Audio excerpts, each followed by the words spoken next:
In the so-called working age population of India, we have a very lopsided male-female ratio.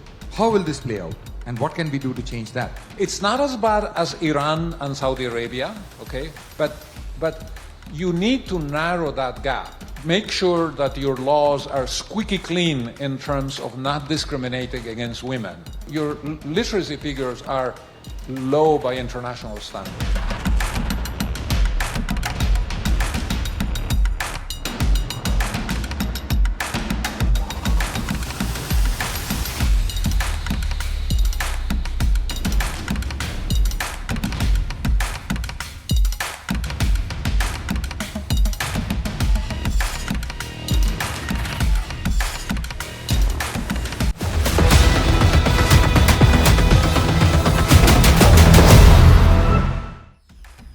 In the so-called working age population of India, we have a very lopsided male-female ratio. Indian women are very, compared to the world average, participation in the workforce in sheer quantity and in number of years is much lesser. How will this play out? And what can we do to change that? Because if Indian women don't get to work, then it might look good on paper, but actually the number that actually is available to work culturally may be much lesser than that in terms of man hours.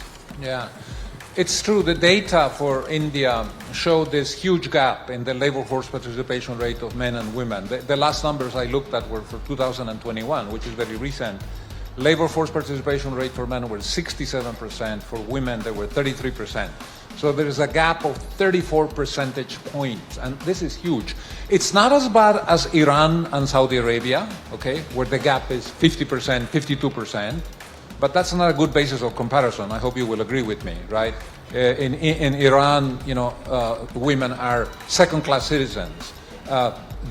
We at the World Bank have identified in Iranian legislation 24 different forms of discrimination against women. So that's not the standard, right? But you need to narrow that gap. And let me just give you a very interesting example from economics, right?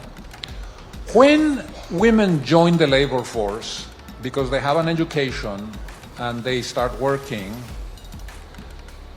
there is something that we economists call a reallocation of political power within the family.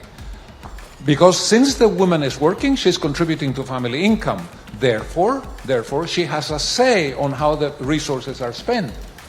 And when this happens, the studies have shown over and over and again in multiple countries that more money gets spent on education, more money gets spent on public health, the savings rate of the family is higher, even the investments are wiser and more profitable, right?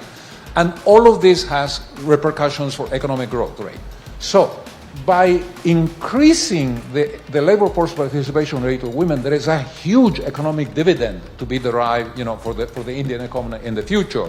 So your policy should be geared to reduce this gap. Now, how is this done? How does it happen? Well, there are multiple things. First of all, make sure that your laws are squeaky clean in terms of not discriminating against women. You might say, oh no, in India we don't do that. At the World Bank, we have done studies, 90% of the countries in the world, not 90 of the countries in the world have laws which discriminate against women. Even high-income countries do that, right? So you want to make sure that you don't do that. You have to reduce illiteracy. The literacy figures in India for the 21st century, you're calling yourselves increasingly a global economic and political power. That's fine, I accept that. But your literacy figures are low by international standards. 82% is just not good enough. And in fact, there is also a gap between men and women. For women are much, much lower. So you need to address that issue. It's a waste of resources and so on. And then I'll say something that you may not like. It's a little bit controversial, but I can back it up. We don't have the time tonight, but I have solid empirical evidence, right? Countries that have introduced quotas for the participation of women in parliaments, that have established a floor, right? No less than 30%, no less than 40% for members of both sexes. believe it or not, when you compare those countries that have quotas with the countries that don't have quotas, the countries that have quotas have a higher level force participation rate of women, right? So I'm advising you, get your act together on this issue. You know how many women you have in your Indian parliament? 11%. It's one of the lowest in the world. Right? And because of this, I think because women are not politically empowered in your country to the extent that they are in countries that have the quotas, you are paying a very heavy price, right? So the evidence is very, very strong. I certainly hope that you do this because it's going to lead to a much higher participation of women in the labor force. You're going to derive economic dividends from it.